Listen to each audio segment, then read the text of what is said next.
Okay, let's welcome back, and we're going to be going over part 6 today. And what we're going to be talking about is your cerebellum, and this has to do with balance, dizziness, and poor coordination.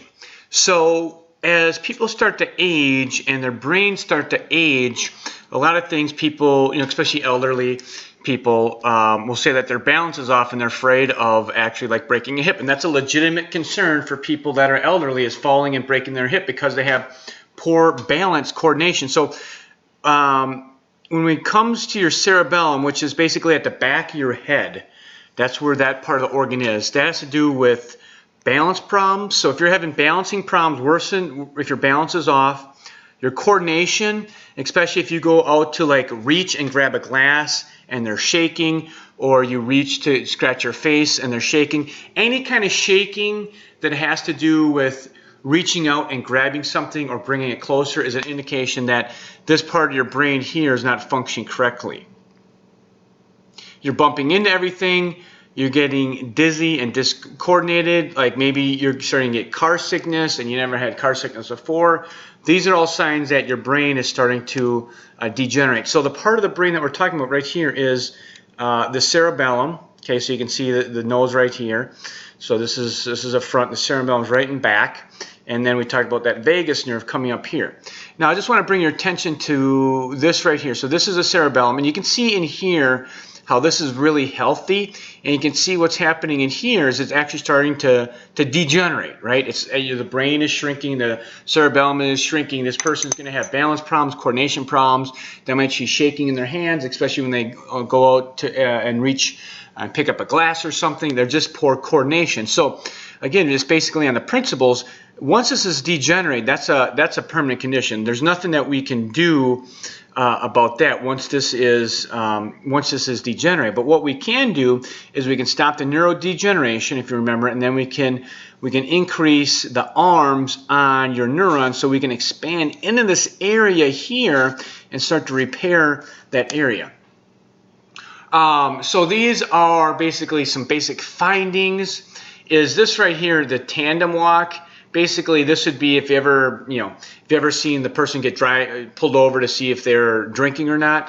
1 foot in front of the other right here, so 1 foot right in front of the other. So it's basically called heel to toe. So you're putting your heel to your toe right there in a straight line.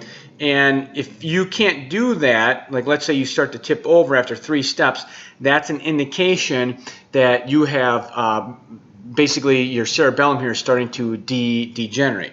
And you may not even, there could be conditions where just walking like this right here, just putting your feet off balance, so they're not equally level, is going to cause you to be out of balance. So those are all indications that your cerebellum's not working right.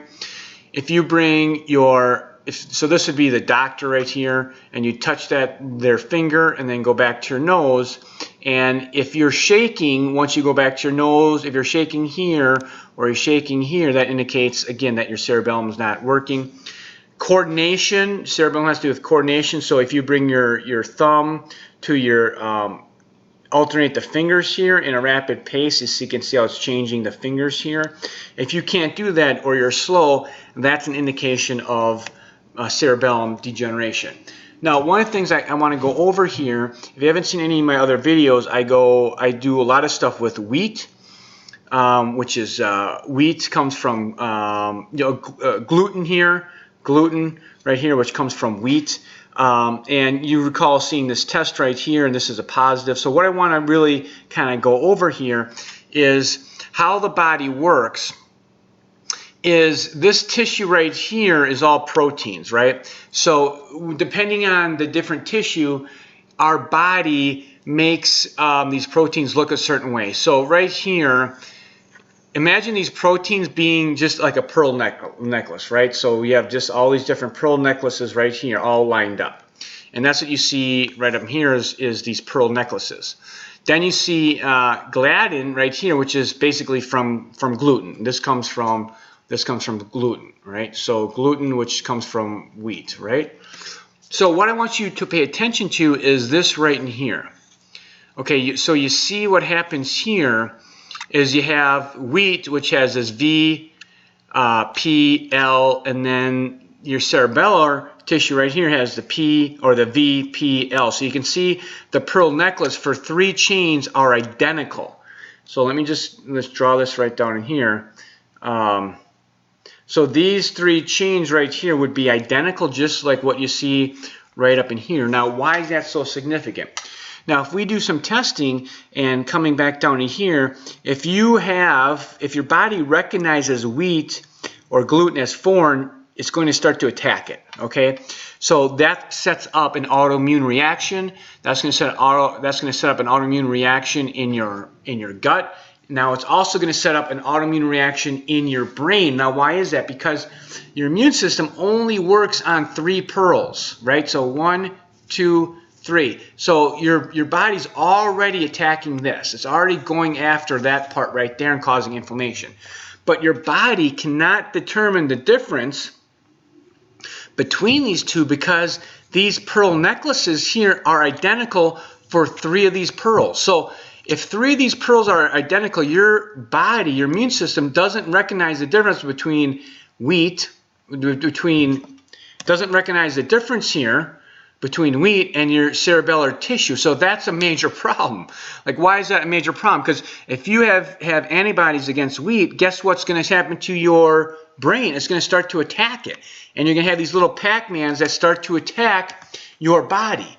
Now, what happens here, here's a graph that shows this is your thyroid. That's your thyroid right there. So this is your thyroid. And this is your immune system attacking. All these little Pac-Mans are attacking your thyroid. Okay, so it attacks your thyroid. But these same little Pac-Mans, guess what? They start to attack your tissue right here, your brain tissue, and that starts to degenerate. Now, one of the tests that I do right here is this is a test to see how aggressive your Pac-Mans are against your tissue. So this should be right here. You see this? This should be, you see that number right there? This should be less than, you see that number there? It should be less than 9. Okay, so when she first came into it, she was 4,600. So what does that mean? That means she has a lot of Pac-Mans that are attacking her brain tissue. So when you look at this on a functional level basis, there's many things that we can do to start restore your function and restore your brain and stop the inflammation and restore your neurons that start to grow. So after our program, she was way up here, 4,600. Then she dropped to 2,600. So that's a huge drop in a matter of 6 months. So with the functional medicine approach, we're really looking at your brain function and looking at all the different aspects. We're taking a polytherapy approach to see how we can get you better. So here's just basically some clinical findings that you're gonna find: recent clumsiness in the hands, clumsiness in the feet, slight shaking when you go and reach some things. Okay, you have what they call basically termination tremors. So at the end of motion, where you reach your hand out and the end point, there's going to be some shaking right there. Okay, so this is a really critical part right here. Is this part right up in here, where we talk about gluten. So if you have any kind of neurodegeneration, if your memory's going, if you have balance problems, you need to go gluten-free. I have a whole nother lecture, 2 different lectures on gluten. I go over alternatives to gluten, which is in wheat, of course. So all these things over a period of time wear down on your body, and this is why your brain is starting to neurodegenerate. So take care.